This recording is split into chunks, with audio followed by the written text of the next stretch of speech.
1 Coríntios, capítulo 12, versículo 13. Disto também falamos, não em palavras ensinadas pela sabedoria humana, mas ensinadas pelo Espírito, conferindo coisas espirituais com espirituais. 1 Tessalonicenses 2,13. Outra razão ainda temos nós, para incessantemente dar graças a Deus. É que tendo vós recebido a palavra que de nós ouvistes, que é de Deus, acolhestes não como palavra de homens, e sim como em verdade é, a palavra de Deus, a qual com efeito está operando eficazmente em vós, os que credes. 2 Timóteo 3,16. Toda a Escritura é inspirada por Deus e útil para o ensino, para a repreensão, para a correção, para a educação na justiça. Eu me chamo Herbert Barbosa e quero dar as boas-vindas a todos vocês aqui ao nosso canal Teologia Pura e Simples. Quero convidar você que nos acompanha no nosso sumário da doutrina cristã, quero convidar você a se inscrever em nosso canal, ativar as notificações e a compartilhar com os seus amigos. Bem como quero convidar vocês também a nos seguirem nas nossas redes sociais. Nós estamos no Facebook, no Instagram, no Twitter, no WhatsApp e no Telegram. No vídeo de hoje nós vamos falar sobre a revelação especial de Deus. No nosso último vídeo nós falamos sobre revelação geral e revelação especial. Demos maior atenção à revelação geral. No vídeo de hoje, em breves minutos, ainda que de maneira objetiva, mas com o intuito da clareza, nós queremos falar sobre a revelação nas Escrituras. Desta feita, quando nós falamos sobre revelação especial, o Dr. Louis Berkhof, ele diz o seguinte: esse termo é usado com referência para toda a Bíblia, porque de fato são os conjuntos dos feitos e das verdades redentoras que se encontram nas Escrituras dentro de seu conjunto histórico. O que é que nós precisamos compreender? É que Deus se revelou de maneira geral na criação, nos feitos, na consciência do homem, mas de maneira específica, desde o Antigo Testamento, Deus se revela também de maneira muito especial por meio da sua palavra, por meio dos milagres, por meio dos seus feitos. E isso se dá completamente no Novo Testamento por meio da sua palavra e da revelação final.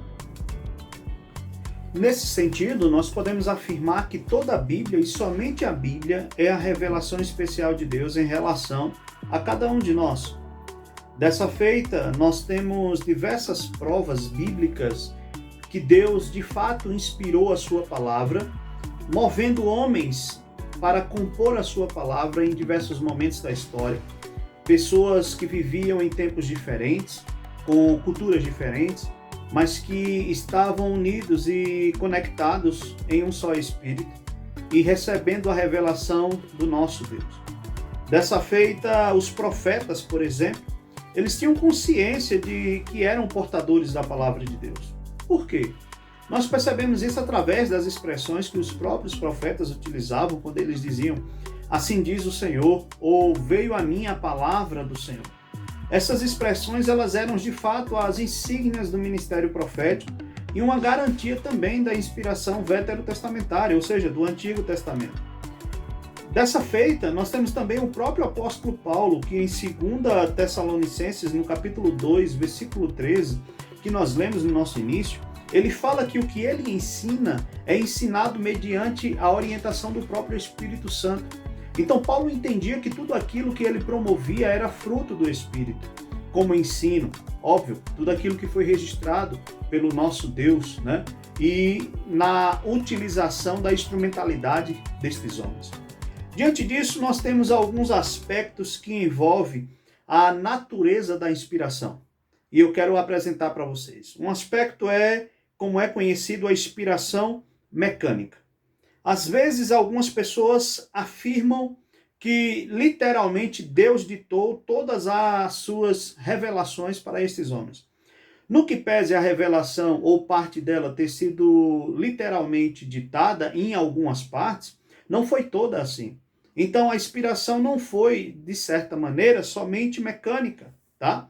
Bem como alguns outros autores afirmam sobre a inspiração dinâmica, de que o fenômeno da inspiração só afetava os escritores e não os seus escritos. Nós precisamos entender que inspirados são os autores e os escritos. A posição mais interessante para nós analisarmos é que a inspiração, de fato, ela é uma inspiração orgânica. Por quê? Deus leva em consideração todo o aspecto do ser humano, dando liberdade para ele, dadas as suas características culturais, emocionais, de maneira formacional, para que eles pudessem também participar desse processo. O Dr. Luiz Berkoff, ele fala algo interessante. Ele diz: o Espírito Santo os usou tais como eles eram, com seu caráter e temperamento, seus dons e talentos, sua educação e cultura, seu vocábulo e estilo, seu vocabulário e seus estilos. Nós precisamos entender que foram homens simples e homens doutos que foram instrumentos nas mãos de Deus para compor as Escrituras. Nós temos Amós, o profeta, o boiadeiro. Nós temos Isaías, um profeta com a classe de formação um pouco maior. No Novo Testamento, nós temos João, um pescador, Pedro. E nós temos o apóstolo Paulo, que era doutor. Nós temos Lucas, que era doutor.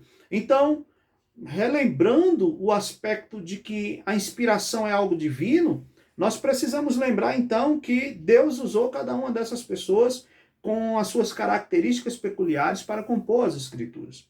Agora, é verdade também que nós precisamos entender que Deus foi orientando desde o Antigo ao Novo Testamento como que essa palavra deveria ser escrita, registrada nos feitos e permitindo seus autores que assim eles caminhassem. As Escrituras trabalham então com dois textos fundamentais no Novo Testamento para tratar sobre a inspiração. As Escrituras tratam com 2 Timóteo 3,16, no qual o apóstolo Paulo ele diz que toda a Escritura ela é divinamente inspirada por Deus.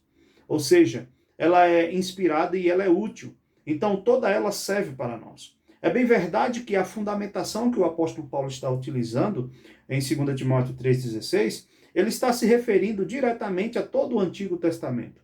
Mas Pedro, quando vai registrar em 2 Pedro 2,21, nós percebemos que ele fala que nenhuma profecia foi dada por vontade humana, mas antes Deus moveu homens santos, tá? Para poder compor as Escrituras. Então, o apóstolo Pedro, quando ele escreve, ele usa um verbo grego chamado ferô. A ideia de que Deus está movendo, Deus moveu homens santos durante toda a história para compor a sua palavra, seja no contexto do Antigo Testamento, seja no contexto do Novo Testamento. Eu espero, portanto, que no vídeo de hoje você tenha aprendido um pouco mais sobre a revelação de Deus nas Escrituras Sagradas. E muito em breve estamos tratando então e dando continuidade a nosso sumário da doutrina cristã.